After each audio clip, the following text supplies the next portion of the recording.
You are not overwhelmed because life is hard. You are overwhelmed because you are surrounded by systems designed to make sure you never find peace. Everything around you is calibrated, not for your clarity, but for your reaction. Every notification, every opinion, every piece of bad news delivered straight to your mind is not random. It is engineered. Engineered to provoke, to agitate, to keep you slightly off balance, slightly irritated, slightly anxious, because a calm mind cannot be controlled. And yet, you still believe your stress is your fault. You think you lack discipline. You think you need more motivation. You think you just haven't figured it out yet. But what if the truth is far more unsettling than that? What if the world you are trying to function in is fundamentally hostile to your inner stability? This is where Arthur Schopenhauer becomes dangerous, because he does not offer comfort. He does not tell you that everything will be fine. He tells you something far more brutal and far more useful. He tells you that suffering is not an accident. It is the default setting of existence. Not because someone is doing this to you, not because society is broken, but because desire itself, the very thing that drives you forward, is also the thing that guarantees your unrest. You are constantly pulled between wanting more and fearing loss, and in that tension, peace becomes impossible. Look closely at your own life. The moment you achieve something you wanted, the satisfaction fades faster than you expected. Then your mind immediately moves the target, something bigger, something better, something just out of reach. And when you don't get what you want, you suffer. So whether you win or lose, the system remains the same. This is the trap. The world does not need to break you. It only needs to keep you wanting. And once you understand that, something shifts. Because now the question is no longer, how do I get everything I want? But, what happens if I stop needing so much in the first place? That is where calm begins. Not in controlling the world, but in stepping outside the mechanism that keeps you restless. But let's not pretend this is easy, because everything around you is built to drag you back in. You open your phone, and within seconds, you're comparing your life to someone else's highlight reel. You see people winning, traveling, achieving, living lives that seem faster, better, more complete than yours. And without realizing it, you start measuring your worth against illusions. This is not new. The tools are modern, but the psychology is ancient. Schopenhauer understood this long before screens existed. He saw that humans are deeply affected by comparison, that we do not just want things, we want to have more than others. And that subtle shift is what poisons your mind. Because now it's not about fulfillment anymore. It's about status. And status is a game that never ends. There will always be someone above you, someone richer, smarter, more attractive, more successful. So if your peace depends on being enough in comparison to others, you have already lost. This is why you feel restless, even when your life is objectively fine. Because your mind has been trained to look outward instead of inward. And the more you look outward, the more unstable you become. So staying calm in this world is not about ignoring reality. It's about seeing it clearly. It's about recognizing that most of what disturbs you is not actually happening to you. It is happening in your perception. A comment, a post, a piece of news, someone's opinion. None of these things physically harm you, but they still affect you. Why? Because you give them access. And once something has access to your mind, it has power over your state. This is where discipline starts to matter, but not in the way you think. Not the discipline of forcing yourself to grind harder. Not the discipline of pushing through exhaustion, but the discipline of attention. What you choose to engage with, what you choose to care about, what you allow to occupy your thoughts. Most people have no filter. They consume everything, every piece of negativity, every argument, every distraction. And then they wonder why their mind feels chaotic. Imagine drinking from every source of water you come across without questioning whether it's clean or poisoned. That is how most people treat information. And then they blame themselves for feeling sick. Calm is not something you chase. It is something you protect. You protect it by becoming selective, by realizing that not every thought deserves your attention, Not every opinion deserves your reaction. Not every situation deserves your emotional investment. This is where you start to detach, but not in a cold or indifferent way, in a precise way. You begin to see that reacting to everything is a form of weakness, because it means you are externally controlled. Every time something disturbs you and you immediately respond, you are giving the world permission to dictate your inner state. And the world will take that permission every single time. So the goal is not to become emotionless. The goal is to become intentional, to create a gap between what happens and how you respond. Because in that gap, there is control. And most people never develop it. They live in constant reaction, constant stimulation, constant noise. They don't even realize how loud their mind has become. But you can test this right now. Sit in silence for 5 minutes. No phone, no music, no distractions, just you and your thoughts. And watch what happens. Your mind will start pulling you in every direction. Things you need to do, things you forgot, conversations you replay, scenarios that haven't even happened. It doesn't stop. That is the state most people live in, all day, every day, and they call it normal. But it is not normal. It is conditioned by a world that profits from your lack of stillness. Because a calm person is hard to manipulate. A calm person does not react impulsively. A calm person sees through urgency. And urgency is one of the most powerful tools used against you. Everything is framed as immediate. You need to respond now, decide now, act now. But most of the time, that urgency is artificial. And if you can resist it, even for a moment, you break the pattern. You start to reclaim control. Schopenhauer would argue that true peace comes not from fulfilling every desire, but from reducing the intensity of those desires, from stepping back and questioning whether you actually need the things you are chasing.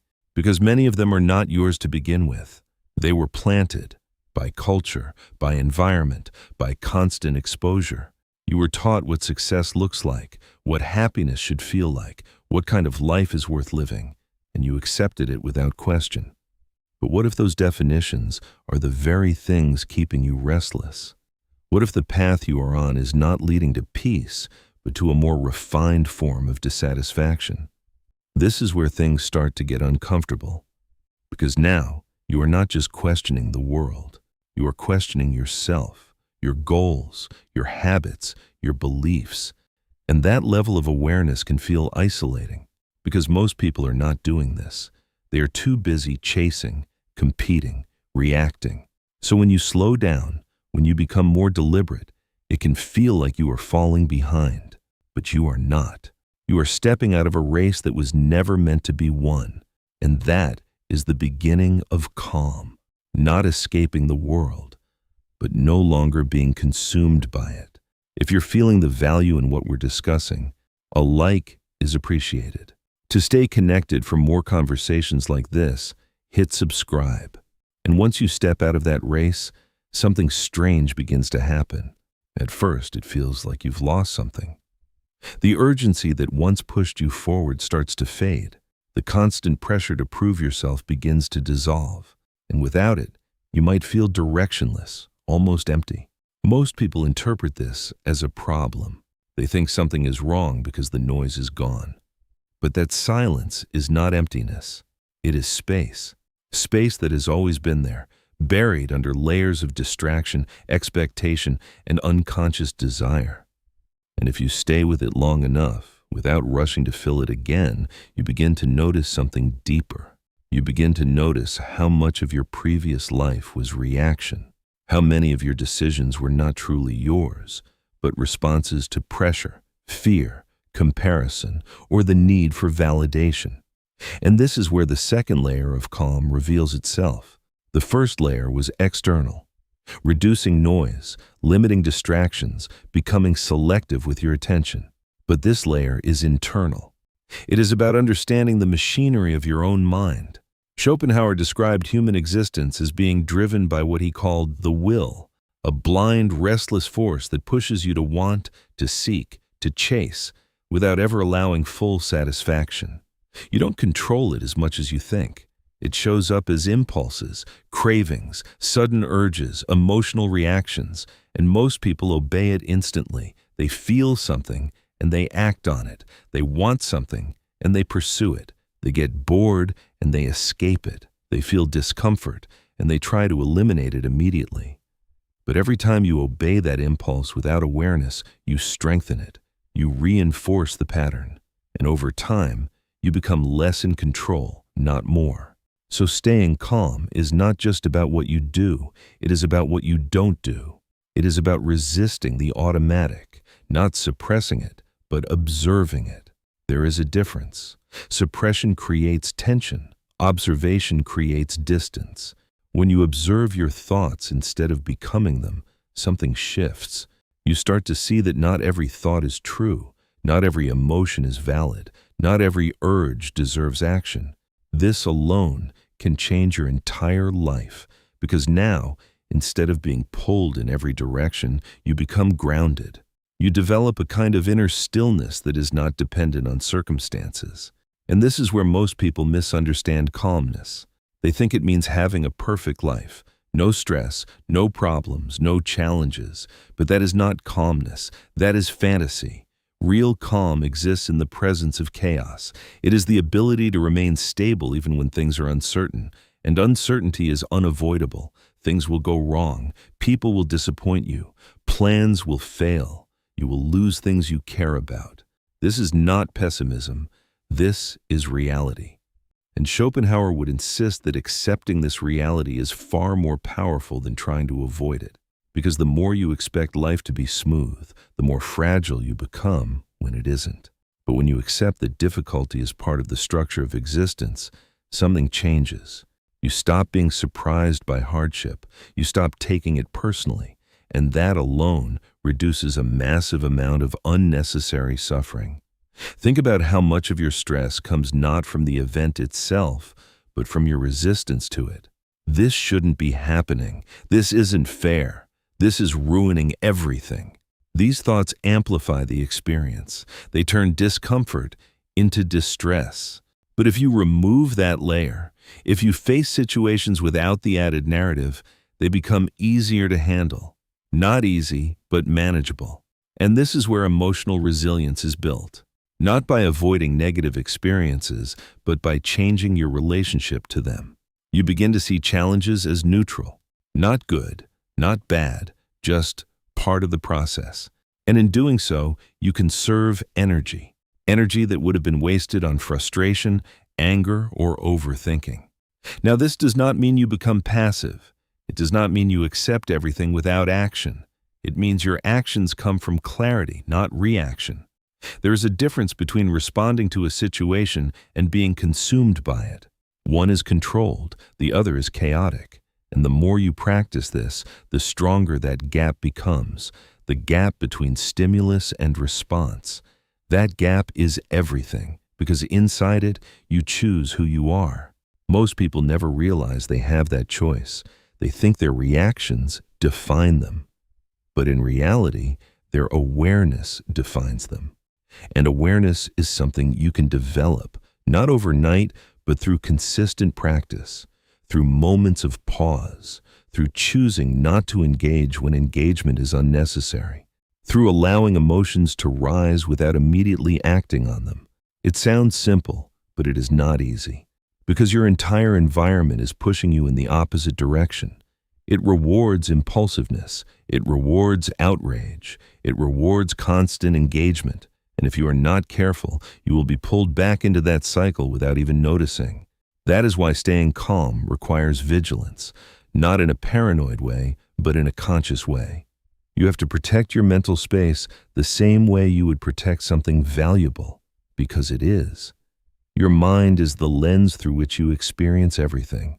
If that lens is distorted, everything else will be too, so you become more intentional. You start asking yourself questions most people avoid. Why am I reacting to this? Is this worth my energy? Does this actually matter in the long run? And often the answer is no. But people continue to engage anyway, out of habit, out of conditioning, out of the fear of missing out, or being left behind, or not having an opinion. But you don't need to have an opinion on everything. You don't need to respond to everything. You don't need to care about everything. In fact, The more selective you become, the more stable you become. And this is where a quiet form of power emerges. Not the loud, aggressive kind, but a controlled, grounded presence.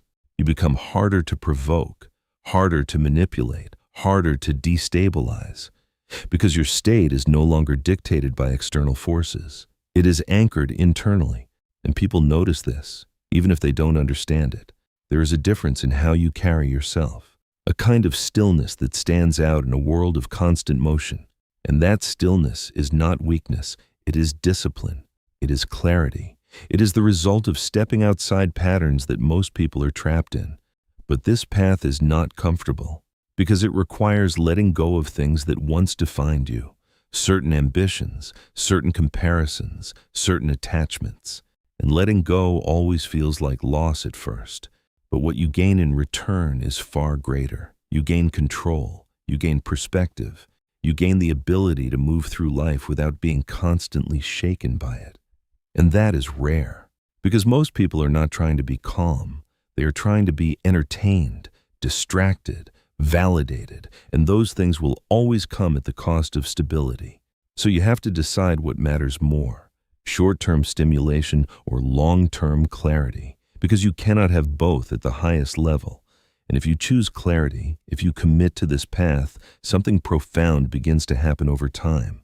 Life does not necessarily become easier, but you become stronger. Not in a physical sense, but in a psychological one. You become less dependent on outcomes, less affected by opinions, less disturbed by fluctuations.